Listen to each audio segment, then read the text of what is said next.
Friends, good afternoon. Welcome back to my channel hitech classes. So कल के video में हमने देखा था रियल नंबर्स का एक्सरसाइज फर्स्ट, उसके 2 क्वेश्चंस हमने देखे थे। तो इस वाले सेशन में उस क्वेश्चन 2 से ऑनवर्ड्स हम क्वेश्चन देखेंगे। नाउ क्वेश्चन 3 क्या है? Find LCM and HCF by prime factorisation method. Prime factorisation मैंने कल आपको बताया था कि what is the prime factorisation, हमने पढ़ा भी था। उसको कुछ बिल्डिंग मेथड भी बोलते हैं। उस वाले मेथड से हमें एचसीएफ और एलसीएम फाइंड आउट करना है। तो लेट्स स्टार्ट। फर्स्ट नंबर्स दिए हैं 12, 15 एंड 21। इनके प्राइम फैक्टर्स निकालो। 12 के प्राइम फैक्टर्स आएंगे, लीस्ट नंबर से स्टार्ट करना है। आई रिपीट अगेन, 2 से स्टार्ट करो। 2 6 जा 12, then 2 3 जा 6, then 3 3 जा 1 and then 15। 15 2 से डिविजिबल नहीं है तो हम इसको 3 से स्टार्ट करेंगे।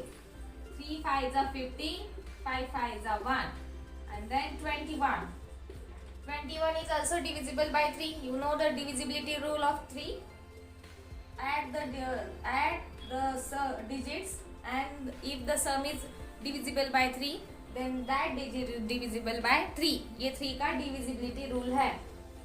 Then 3 से divide करो। 3 7 are 21, 7 1 are 7. Now we get the prime factors of each numbers. So right here, what is the prime factors of 12? 2 into 2 into 3.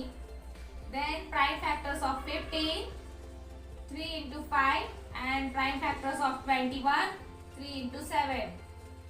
HCF find करने के लिए हमें सिर्फ एंड सिर्फ कॉमन फैक्टर्स लेने हैं। ओके, तो यह इसका एचसीएफ आएगा 3 3 3, तीनों में कॉमन है तो HCF is 3। And what about LCM? LCM के लिए फर्स्ट हम कॉमन फैक्टर्स लेते हैं और देन फिर अनकॉमन फैक्टर्स। कॉमन फैक्टर तो 3 है एलसीएम के लिए। देन अनकॉमन फैक्टर कौन से है? जो बाकी के बचे हैं सारे फैक्टर्स लिख लो। 3 into 2 into 2 into 5 into 7। Do the multiplication. 3 2 जा 6, 6 2 जा 12, 12 5 जा 60 and 67 जा 420. That is our LCM and HCF is 3. Very simple it is.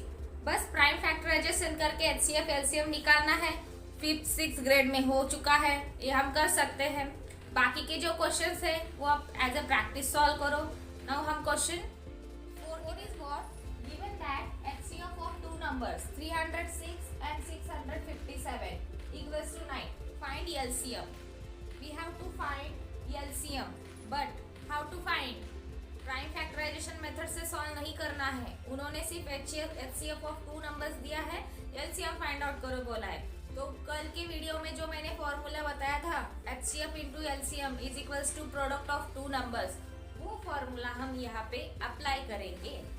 So write that formula, HCF into LCM is equals to product of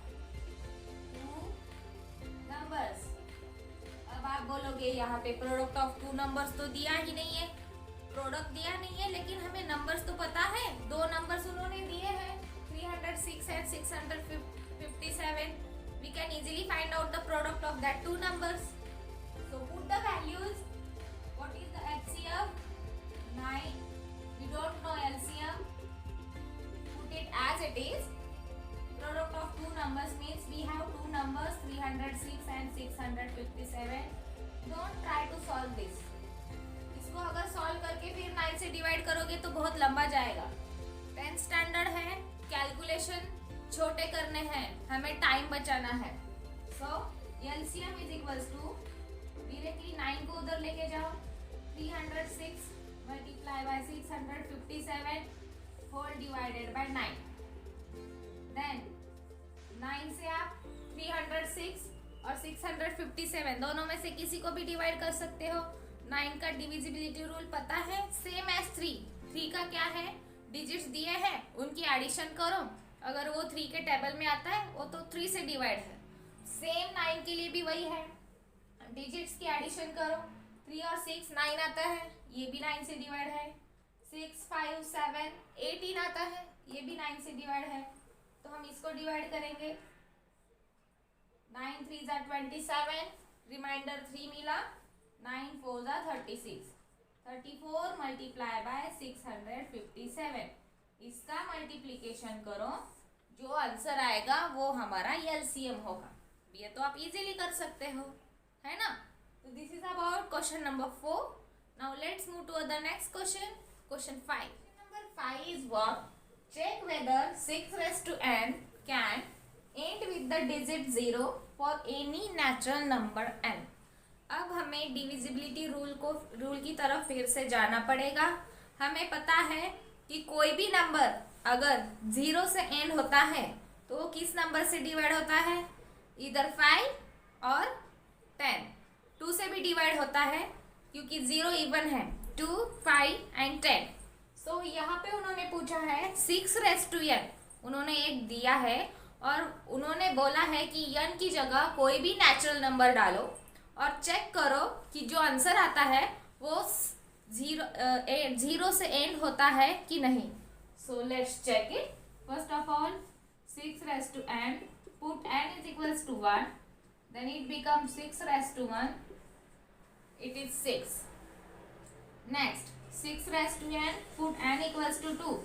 natural numbers हमें पता है 1 से start होते हैं, हम 0 नहीं लिख सकते क्योंकि 0 होल नंबर में आता है। 6 raised to 2 equals to 36। Next 6 raised to n, n equals to 3। 6 raised to 3 what? 260। 36 multiply by 6। सो यहाँ पे देखो 6 6 6, जो भी आंसर आ रहा है वो किससे एंड हो रहा है? 6 डिजिट से एंड हो रहा है। उन्होंने पूछा है कि 0 से एंड होता है क्या, तो हमने चेक किया नहीं हो रहा है, तो इसका आंसर क्या होगा? No. 6 raised to n cannot be end with the digit 0 for any natural number n। Very simple it is. First exercise है इसलिए सिंपल है, आगे के भी सिंपल होंगे। Now let's move towards the next question, question number 6। Question 6 थोड़ा हटके है। Explain why 7 into 11 into 13 plus 13 and 7 6 5 4 3 2 1 plus 5 are composite numbers। We know the types of the numbers, prime numbers and composite numbers। What are the prime numbers? Prime numbers को सिर्फ 1 factor होता है और वो number खुद जो किसी की भी टेबल में नहीं आता है उसको हम प्राइम फैक्टर्स बोलते हैं, राइट। एंड कॉम्पोजिट नंबर को अदर देन 1 फैक्टर होता है और वो नंबर खुद इटसेल्फ, उसको कॉम्पोजिट नंबर्स बोलते हैं। सो यहाँ पे उन्होंने 2 एक्सप्रेशन हमें दिए हैं और पूछा है कि ये कॉम्पोजिट क्यों है। So we have to solve that expressions and उसके जो फैक्टर्स है, हमें कॉम्पोजिट नंबर्स के फैक्टर्स कैसे होते हैं अदर देन 1, उस वाले एक्सप्रेशन में हमें उसको लाना है। So we will take first expression first. 7 into 11 into 13 plus 13, ये वाला फर्स्ट ले लो। अब आपको यहाँ पे कॉमन नंबर क्या दिख रहा है? 13 इज कॉमन हियर। सो 13 को कॉमन निकालो तो इधर बचेगा 7 into 11 और इधर बचेगा सिर्फ 1। Okay, then solid 13 multiply by 77 plus 1, then 13 into 78। अब इस 78 को हम और फैक्टराइज कर सकते हैं। 13 6 ज़ा 78 होता है। मुझे पता है आपको टेबल्स याद नहीं है, लेकिन 13 के टेबल में 78 आता है। 13 मल्टीप्लाई बाय 6, तो इसके फैक्टर्स क्या आ गए अदर देन 1 और वो नंबर खुद इटसेल्फ, मतलब फैक्टर्स क्या है इसके 6 एंड 13। तो ये नंबर कॉम्पोजिट जो गिवन एक्सप्रेशन दिया है वो ऑब्वियसली कॉम्पोजिट नंबर्स है।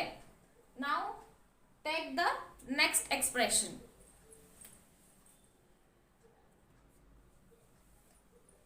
Next expression is 7 into 6 into 5 into 4 into 3 into 2 into 1 plus 5। यहाँ पे कौन सा नंबर आपको कॉमन दिख रहा है 5, सो वी टेक कॉमन 5। आप बोलोगे कि डायरेक्टली मल्टीप्लिकेशन करके उसमें 5 ऐड करके भी हम सॉल्व कर सकते हैं। यस, कर सकते हैं, लेकिन हमें इस वाले एक्सप्रेशन को फैक्टर्स के फॉर्म में दिखाना है। अगर हमने डायरेक्टली सॉल्व किया इस वाले एक्सप्रेशन को, हमें सिर्फ एक नंबर मिलेगा, उसको हम फैक्टराइज कैसे करेंगे? इसीलिए कॉमन निकाल के सॉल्व करो। 5 को कॉमन निकाला, देन बीच में बचा 7 इंटू 6 इंटू 4, 5 तो बाहर आ गया, 3 इंटू 2 इंटू 1 प्लस 1। अब इन सब का मल्टीप्लीकेशन होता है 1008 प्लस 1। Okay, 5 multiply by 1009। 1009 को हम फर्दर फैक्टराइज नहीं कर सकते क्योंकि वो प्राइम नंबर्स है। तो इसके फैक्टर्स क्या आ गए? 5 इंटू 1009, इस वाले एक्सप्रेशन के फैक्टर्स अदर देन 1 आए हैं। अगर सिर्फ 1 फैक्टर होता तो उसको हम प्राइम बोलते, लेकिन अदर देन 1 आए हैं तो ये ऑब्वियसली कॉम्पोजिट नंबर है। सो आज के लिए बस इतना ही, मिलते हैं नेक्स्ट सेक्शन में। तब के लिए keep practicing and don't forget to like, share and subscribe. Bye.